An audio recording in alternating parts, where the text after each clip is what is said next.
So here we are in Duluth, Minnesota. It's my first time being here. Welcome to the line, gentlemen. And we're at the Better in Our Backyard event. Yeah. Their 5th annual dinner, and you guys are my first guests on the line at this event. I recently have talked with both of you, and I quite enjoy sitting down having conversations with you guys. Thanks, Josh. And I think that one of the things that makes our conversations good is you guys care and you're real. So I just appreciate that you're willing to sit down with us here, and you're here at this event promoting it. Keaton, you're actually the keynote speaker here. I am. So tell me a little bit about why you're investing your time to come here and talk. That's a great question. I think first and foremost, I'm hoping no one throws anything at me during my speech tonight. It's Are you going to duct tape Thomas's hands? I might need him as a shield. Yeah. I mean, it's an unpopular topic, to be honest with you, and I don't think it's a topic that anybody's really touching on. And it's about being more loud and more proud about our industry. Yeah. And you ask why I come up here. First, I'm a huge fan of what Ryan is doing. Yeah. The fact that he has created this thing in 5 years, basically single-handedly by himself. It's really impressive. I'm just a huge fan of talent. So, when I see talent like that, I want to go be a part of it and appreciate it and just be close to it. And so for me, it was an easy yes.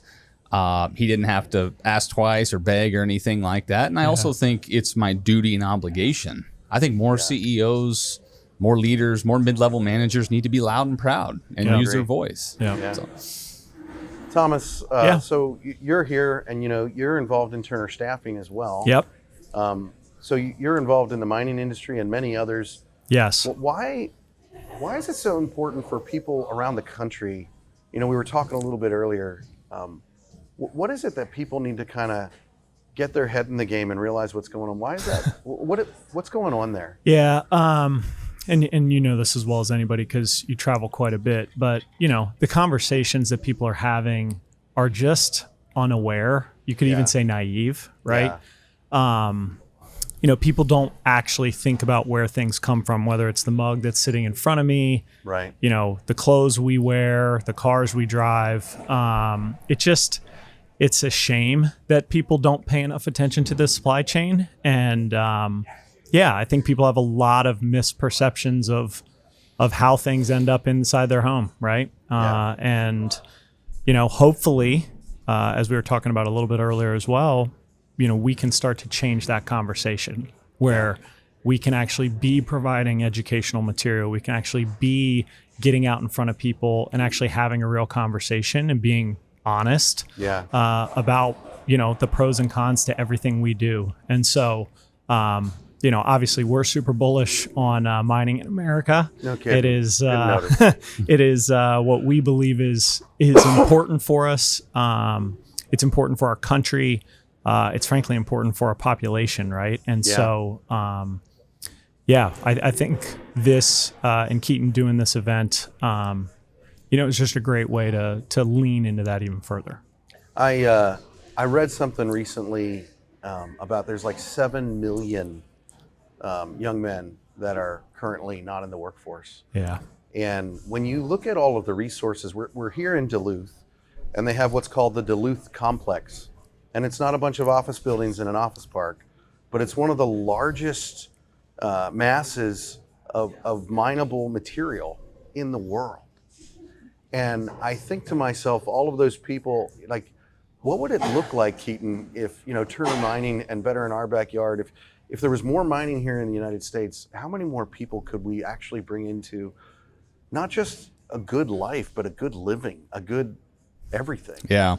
Well, I think first and foremost, the stat you just read, 7 million young men, I'd say it's more like 7 million young boys, because if you're not in the workforce, like now is the time. This is a once in a generation opportunity, in my opinion, to do something amazing in an industry like mining. There's several other industries, blue collar industries, where you can go make 150. I just talked to a guy the other day, mine manager, making $250,000 a year. What? No MBA, no master's degree. He's got a bachelor's degree. He's been in the industry 18, 19 years. That's out there. Nobody knows about it. And so these kids, young men, they can't support what they don't know. No one is talking about $250,000 salaried roles in mining. And I think if people were talking about it, people were transparent and authentic and real, I think you get a lot more young men, young women, quite frankly, interested in mining. Yeah. Yeah. All right. Well, Thomas, we're going to kick you out. Yep. It's been Thanks, 5 Josh. minutes. You know, I really enjoyed this. If you can go tell Ryan to go get his I'll butt grab over him. here. So while Ryan sits down here, Keaton and I were just, talking about a little bit of why we're here. And we were talking with Thomas Haun of Turner Staffing Group. And Keaton is obviously here with Turner Mining Group, and he's your keynote speaker at tonight's event. Yep. I just would like to know, Ryan, why Keaton? Why did you reach out to him? I just really like his branding strategy, both for Turner Mining and for his personal brand. And I just like how loud he is in a very respectful way, but he's just good at beating the drum and getting people talking. I mean, even just this past month, I've been, what have you been calling this series? Like day 1 of 30 or day 2 of 30? Yeah. Oh, the Per Diem podcast. Yeah, the Per Diem podcast. How days much of did he questions. pay you to say that here? You wanted to get that out, that plug. Free advertising. Yeah. Yeah, I didn't. I don't want to share that, but yeah, no. I mean, just things like that. I mean, he just takes action very quickly. He's not afraid to try new things, and I just admire that a lot about him. And I just think it's healthy for the industry. I think that's something in our industry as a whole, whether it's mining or just, skilled trades across the board. We're very humble, but to a fault, like to the point where we don't want to talk about things. And I don't know about you guys, but when I got into the industry, it was like, well, you don't talk about that. You don't talk. No, we don't talk about that. We don't and one of the things that you do is you actually brought cameras onto a mine, which I don't know anybody that did that before. Not in a way that, definitely not in a way that you do it. I mean, you probably don't want to talk about the haul truck that caught fire and was burning, but we won't talk about that. No, that was, But- I posted about it Yeah. and I've gotten my balls kicked in a ton for bringing cameras on sites. You Yeah. know, when I started the business, you couldn't have cell phone cameras on site. Yeah. It was a tooth pulling exercise for every customer we had to get approval to start bringing camera crews on. Yeah. And then once they start to see the results from that, then they're like, oh, wait a second. Can the Yeah. camera guys shoot our crews too? And then you send us footage. Now, every time we come up on a site with cameras, the customer wants the footage for their Yeah. people. So yeah, times are changing. And to echo what Ryan said, I'm not humble to a fault. I have an ego to a fault, but I think we should just be much more loud, much more proud as an industry. And it starts with it really starts with us. Like, it starts with guys like Ryan. Absolutely. Witt's doing his part. There's a handful of people. I'm going to call Julie Lucas out tonight. I don't even know her, but I've followed her. I feel like I know her. Yeah. There are people that are doing their part, but 99% of the industry's not doing their part to be proud. Yeah. Yeah. Well, I love that statement, we need to be more loud and proud. And it's like, even to what you said, Ryan, Keaton does that in a honorable and a respectful way. He was talking earlier just about, this is your 5th annual dinner at Better in Our Backyard. And I love your name because it's my backyard that we're talking about. It's your backyard. It's the world that we live in. This industry is it is the most green industry that exists, because the product that you're pulling out of the earth. So you care more than most about the earth and how it's taken care of. So why, 5 years ago you started this, just, while we're sitting here, why? Well, originally when I started at Better in Backyard, we just had 4 members with us, and one of the business models for associations, if you will, at the time, was to host an annual dinner, whether that was in the fall, the spring, or the summer. And after my first year, I had a tough time getting new members, and so we kicked off our first annual winter dinner where we had roughly 80 people show up. We didn't even charge for tickets. We didn't have sponsorships came in. It just came out of our pockets, and we had a pretty minimal budget at the time. And to attract more members, we had our first dinner. So it wasn't my expectation to grow it into something big, like this. And then after our first one, I just put a lot of thought into it. And then when COVID hit, we had a lot. I was very paranoid that Better in Our Backyard would fail, that our funding would be pulled, because, that was before the federal funds came out. And so I wasn't sure what would happen to us because we were relatively new. We'd only been around for a year or two. And so I was worried that funding would be gone. So we pivoted and we started getting really active on social media and started enacting things that I've been thinking about for the last year. And And I was lucky that a lot of my funders gave me, the leeway to do that. And then once COVID was done, we had 2 years of really good exponential growth on social media. And then we had our second annual winter dinner where John Cherry was the keynote speaker and Julie Lucas was one of the speakers too. And we had 220 people show up. So it went from 80 to 220. And I'm like, oh, okay, well, this is pretty cool. And then the following year we had Lucy Crane be the keynote, and we sold out very quickly within 10 days, and we had 300 people come in. And then last year we had Aaron Witt come and speak, and we had over 400. And then this year, obviously, we have Keaton, and we have over 500. And so I would say once we, the year that we had John speak a few years back is when I realized, we could turn this into something big, to the point where now, as an association, we're contemplating doing an expo or a conference. Yeah. It was kind of by accident. Well, it's interesting. I think sometimes that's how it is. We get started and we have this vision of what we think something's going to be. And if you do the work and you work hard, then it's exponential to where it goes. I talk with people a lot in the industry about, you can go from a shovel in the ground to the CEO. And it's one of the only, I think the world doesn't realize over the past 50 or 60 years, we've kind of darkened the view on, industry, trades, mining, all of that. And the opportunity that there is there. Keaton, you were just talking earlier about a guy making $250,000, $250,000, in the mining industry, and so that's remarkable. It is remarkable.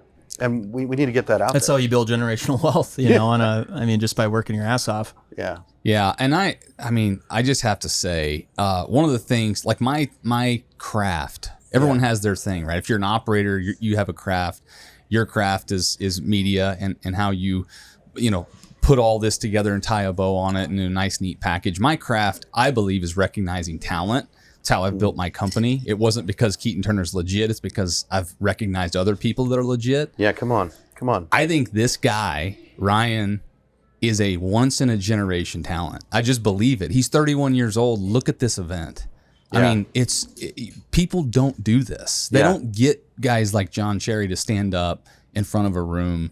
So, I'm just a huge fan. He asked me earlier, Ryan, why did I say yes? I'm like, well, I talked with him one time and it was an easy yes. So Yeah. Well, not to make this podcast into a bromance, but the feeling's mutual. If you guys want to move closer together, too, feel free. I appreciate the kind words, Keaton. Yeah. It's very nice. Yeah. Well, I think even for people listening, this is the thing that's important. You guys are doing the work, which is going to leave a legacy. People might actually not remember who Keaton Turner is or Ryan. They might not remember who Joshua is, that was my way of just lumping myself in with you guys. But in all reality, the legacy is the hard work that you're doing now. And we are in a time where there is a renaissance coming in the mining industry and the skilled trades industry. And I'm pretty excited for what the next 30 years looks like. I'm pretty excited for what we're going to be able to do. And I think it's really cool. And seeing guys like you, Ryan, and you, Keaton, it encourages me.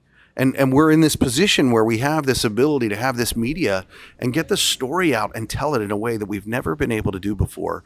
And no one can shut us up about it. Yeah. I mean, the reality is, if you care about the planet and you care about the lives that we live and you care about the future, then mining in America is where it needs to start. Absolutely. Because we will lead the rest of the world in the way to mine responsibly and to do it in a way that leaves the planet better off for the future. And we already are doing that.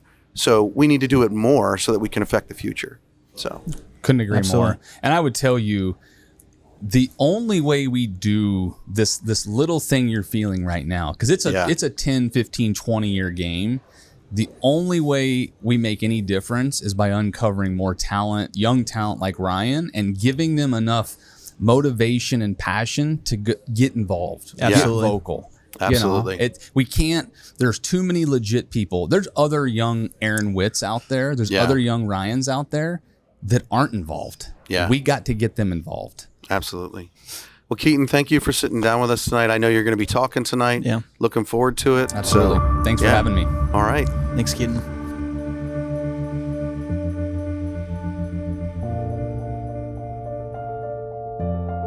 The reason why I'm doing this is, I worked construction throughout college and growing up, I learned about construction through my grandpa. He's a lifelong iron worker. He built helped build all the crystal sugar plants in North Dakota and Northwest Minnesota, and superintendent. And he was one of those guys that refused to go in the office because he didn't want to, not take his union benefits, because they were going to take that away from him if he went into the office. And he was just one of those guys where they want him to be a project manager, and he wouldn't do it because he didn't want to lose out on those union benefits. And then my dad's a lifelong Teamster, and when I moved out to Duluth, I didn't realize how much of a union hub this city is. And they're kind of in a bubble here. And when I moved here, when I met business managers, I felt like I was meeting people like my dad and my grandpa. But then I realized when local city politicians were going against the mining industry, I'm thinking, wow, like, you're talking about that you're pro-labor, but you're going against jobs that support my dad and that support my grandpa, or that supported my grandpa.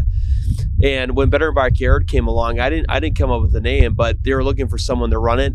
Previously, I ran for city council in the city of Duluth. I got my butt kicked. And afterwards, they asked if I would be dumb enough or whatever, naive enough to run Better in Our Backyard. And I took it, and I left a job where I was estimating and project managing electrical work. I understand you're in the electrical field before, and I worked for a great company called Parsons Electric. They're a union contractor as well. But I just had this feeling, or this gut feeling, that Better in Backyard could really do some good things. And so I just took it, ran with it. And the reason why, to answer your question, the reason why I'm doing what I'm doing is I still feel like, as long as I'm doing a really good job, more men and women can benefit like my dad and my grandpa did. Talk a little bit about your growth for Better in Our Backyard. This is year 5, but where were you year 1, year 2, year 3, year 4? Well, that's a good question. And it's for one, it's been tremendous. And part of that growth is because we're partnering with great companies like Blackline. But, those first couple of years, we were founded by 4 different companies. Lakehead Constructors out of Superior, Wisconsin. They do work all over the Iron Range. They're basically the premier contractor for all iron mining in northeastern Minnesota. We've been mining iron ore for over 135 years, and Lakehead is the premier contractor for Cliffs and for U.S. Steel. And then we're also founded by Polymet Mining, which is now known as New Range Copper Nickel, and Twin Metals Minnesota, and Enbridge Energy. And without those 4 companies, we wouldn't be here. And, there's a couple of years there where I wasn't able to get new members, and we were really trying to find our value in the marketplace. And when COVID hit, we really started doing a lot of college events just before COVID. We were doing certain things. And I just had this feeling in my gut that what we were doing wasn't really working. I mean, it was somewhat beneficial, but it wasn't doing enough. And when COVID hit, I just had this paranoia in my head that, all right, well, if I'm Enbridge or New Range Copper Nickel or Twin Metals, I'm going to pull funding for Better in Our Backyard first before any other groups that I'm contributing to, if I had a gun to my head type of thing. And so I just acted out of paranoia in a way, and I started doing things where, out of gut feeling or out of instinct. And we really started hitting our stride during COVID. We started doing more graphics. We started doing more videos like this. I mean, part of the reason why I'm doing this podcast with you, Josh, is I want to continue to innovate and evolve. And I really like your style and how you grow your brand at Blackline. And I want to be a part of that. And I really like how you think. It's outside the box. And I want Better in Our Backyard to be a part of that. So we really started hitting our stride during COVID. And then once COVID was done, then we had our second annual winter dinner, and we had 200 people show up, and I was like, holy moly, this is kind of out of accident. And I didn't realize we'd grow that way. And then now fast forward to today, a couple of years later, to last night, we had over 500 people in attendance, and we had plenty of podcast guests last night. Oh, it was a great event. It was just, it was great. And it was kind of by accident, but, I don't believe that. I think that your hard work paid off.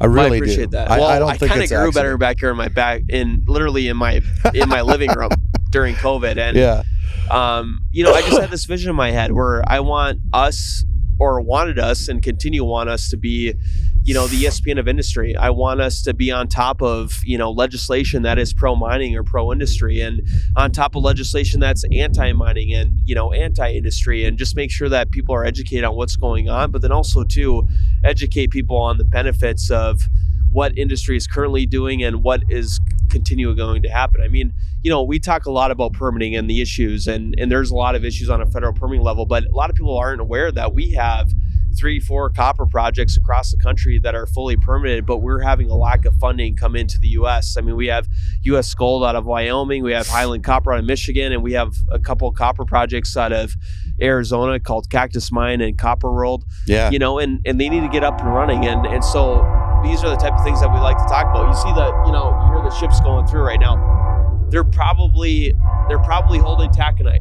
You know, Right. they're probably, you know, holding taconite from the iron mines up on northeastern Minnesota. We've been mining iron ore for over 140 years, and you know, the city of Duluth was built off of industry, and many Duluthians don't like to know that, or like they don't want to recognize that, but it's the truth. Well, and the rest of the country and the world is grateful for it. Exactly. I mean, the reality we is would not have won World War II. 70%, or I think a little bit over 70%, if not 80%, of the steel that was made during World War II was because of the Iron Range. We would have not won World War II without the Iron Range in Minnesota. Yeah. I did a podcast which you introduced me to some folks at a foundry here locally the other day, and they were telling me that they've been working with that stuff since 1917. So they were a part of the Great War, you know, World War I and World War II. And I think that's one of the things that I've really enjoyed about the different companies and the people that are around here is their desire to work together. You know, I had breakfast this morning at a hole in the wall little restaurant just across the bridge. And I talked with different workers and people that were there, and they just want to do the work and make a difference and work hard. And so I think that's pretty exciting, the history that you guys have here.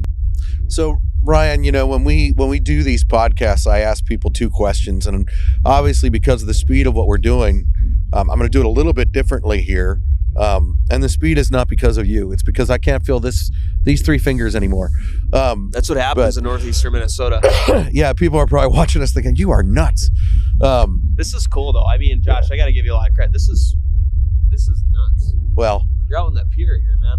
Well, I think the cool thing about where we're sitting right now is all the industry that's around us. Even that ship right now floating past us, like you said, it's like this is the work that people do that we don't realize. So what's one thing that Ryan can't live without? Taconite and steel. Same as you, Josh. Good answer. Good answer. All right. Well, the other question that I typically ask people is, what's a mistake that you've made? You didn't think I was going to ask that. What's a mistake that you've made that you would share with other people that they could learn from? I make them every day. I mean, yesterday, you know, during the dinner, there was a couple of different people that said we got our table assignments wrong, and that's on me, you know. Yeah. And you know, a couple big key members actually that came up to me and said, hey, you know, we're seated here, but we're trying to be over here, and I messed up. And then, you know, and even the backdrop at our, you know, presentation, you know, I had the date as January 18th, you know, what year are we in? 2025? 2025, yeah. January 18th, 2025. And, you know, it's supposed to be January 16th, 2025. And so, you know, I had a couple design errors that I noticed last night that is on me, you know, I mean, and, you know, that was an oversight on my end. And, you know, I make mistakes every day, just like everyone else. And I think the key is just the focus on the balance of it. Like, really, you know, you should criticize yourself on mistakes, but at the same token, though, don't dwell on it. Yeah. And, you know, I'm my own worst enemy. I dwell on mistakes just like everyone else, but the key is don't focus on it too much. Strive to be better and focus on the good things that you do every day. Yeah. I think with mistakes, like I believe we're supposed to live in the present, and I don't think we're supposed to be fearful of future, and I don't think we're supposed to focus on the past. We don't want to forget the past. Like, you make mistakes and you do things, you don't focus on it. And you don't be fearful of the future, because living in the present, if you do either one of those things, it steals your ability to exist in the now. And the now is when you have to be here now. Yeah. Otherwise, it steals any, you know, the anxiety that'll consume you, or the guilt or the shame that'll consume you. You will not be able to live the life that you're supposed to live, because you aren't going to be able to be present where you currently are in the moment. Exactly. And this is turning into a deeper conversation than I thought it would be. But I like to think of quarterbacks when you make a mistake. Like, you look at Peyton Manning or you look at Tom Brady, they make plenty of mistakes throughout every game. And when you look at their old interviews in a post-game press conference, I mean, they note all the mistakes that they made, even when they won the game. Yeah. And like last night was a win for Better in Our Backyard. Oh, come on, it was. But I still remember all the mistakes that we made last night. We're like, okay, we can do this better for next year. And I think that's the mentality of a winner. Not to say I'm one, but I'm just saying, like, you have to look at the mistakes that you made, try to mitigate them, but at the same token, like, give yourself some credit. And absolutely, that's something that I have to remind myself all the time is like, hey, give yourself some credit, and last night is one of those examples where, I was catching myself last night like, God, I should have had these tables better. I should have had this better. I should have had this design and this graphic better. I should have better, organized our podcast last night in a different way. I should have better communicated. No, but you know what I mean, though, Josh? I do know what you mean, There's always room for growth, but at the same token, or room for, better communication, or room for better management, or just room to be better. But at the same token, you got to remind yourself that we're human and that things are going to happen, and you just got to learn from those mistakes. The politicians that you had, the people in government that were there last night, their desire to really truly make a difference, their desire, like the congressman and his education that he is doing for people, your mayor here of Duluth, these guys were there and they were supporting Better in Our Backyard because they really truly believe in this, which is awesome. I mean, Mayor Reinhardt is a stud. He's the mayor of Duluth, and he's just been a really good supporter of industry in the area, which is something that a lot of Duluth politicians in the area can't say. And then we have Congressman Stauber, who represents Minnesota's 8th congressional district, and I don't think you can find a better advocate for responsible industrial development or mining or permitting reform than Congressman Stauber. And and then having both of them last night was awesome. I mean, historically, Mayor Reinhardt's technically nonpartisan, but historically he's a Democrat. And we have Congressman Stauber, who's obviously a Republican. And I couldn't tell. And so to have people, that's right. But to have people on both sides of the aisle there last night was extremely special. And because you know what, like with mining and responsible industrial development, that should not be a partisan issue. Like, I agree. We should want, regardless of what aisle of the aisle you're, regardless of what aisle of the side of the aisle, side of the aisle that you're on. Sorry. Responsible industrial development or critical mineral development should not be a partisan issue.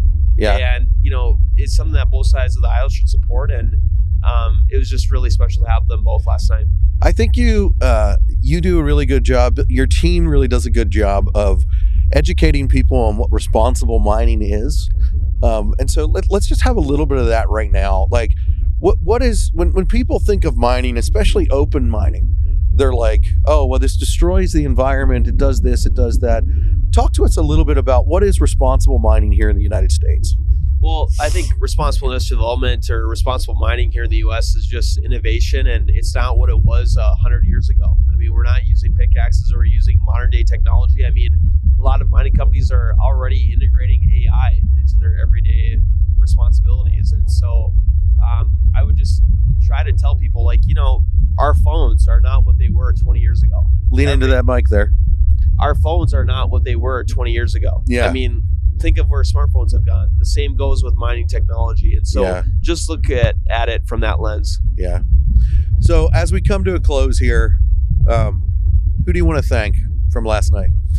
Everyone. I mean, we had over 500 people in attendance, and I get kind of emotional thinking about it, but we've had over 100 companies join us in the last couple of years, Blackline included, and we just had a lot of good support. The one good thing about working in the mining industry and the oil and gas industries is that there's no shortage of good people. Yeah. And last night was no exception in terms of the manpower, the people power, or whatever you want to call it last night. I mean, we had a lot of brain power in that room last night, and a lot of good people. And, I wouldn't be able to do without them. And just really grateful for all the members with Better in Our Backyard. Yeah. Well, I share that, and Blackline and myself are honored to be a part of this with you. We want to support and promote what you're doing because we believe in a better backyard for all of us. Absolutely. So, I'm there with you, Josh. Thank you, Ryan.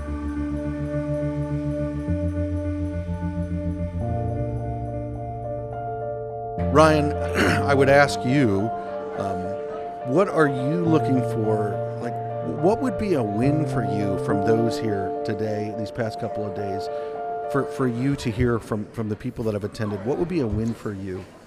Well, it's delivering value. So like a member just walked away and said, yeah, I just got a new client. Literally about a half hour ago, and that's exactly what I want to hear. I want it to be, no matter what you're paying for the ticket to come in, like people know that they're going to walk out of here with an ROI, a real one, and or real leads. And so that's, to me, is just delivering value and making sure that people are having a good time. And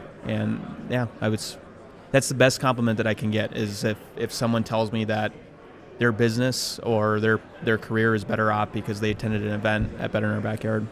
Awesome. So how do they, for those that are listening, where do they go and what do they do to become a member and get into that?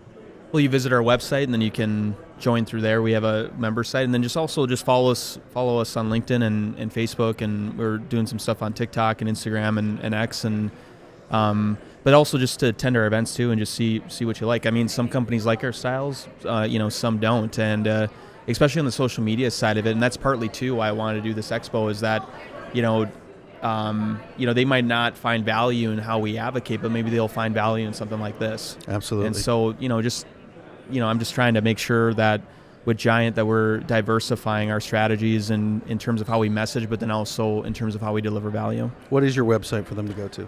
www.betterinourbackyard.com. Good man. All right. So I'm going to return that question to you.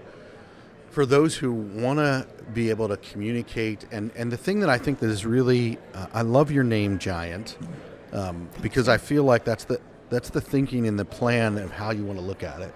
And so what would you say is your win for, I mean, obviously I think you're experiencing your win here, but for those companies who feel overwhelmed about how to communicate and how to do that, where can they find you, and how do they become a part of utilizing your services to be able to, and when I say your services, I think what you want to understand is you want to utilize Lisa's team at Giant, because she has people from different aspects that are willing to work together for you to actually have an ROI. Mm-hmm. People keep saying the event's going well today, and it's because their team is managing the specifics of it. And they are. Sure, They're managing me, and that's really hard to do.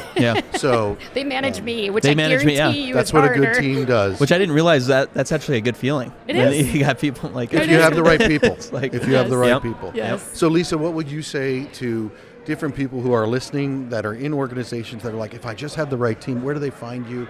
And well, also on social, LinkedIn, simplygiant.com is our website, and that will lead you to learn a little bit more about the work we do. I feel like, one of the things that we do really well is, even if we're not the right fit, I'm really, I get energized by helping connect dots, and that's my real purpose, I suppose. And so I will make the connections. If we're not a good fit, I'll let you know, because nobody wants to work with somebody where it's not a good fit. Yeah.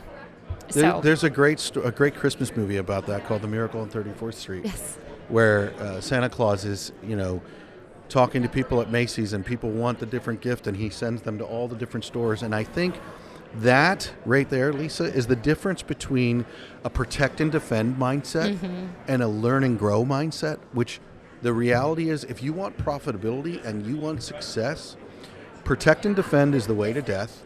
Learn and grow is the way to success and a future.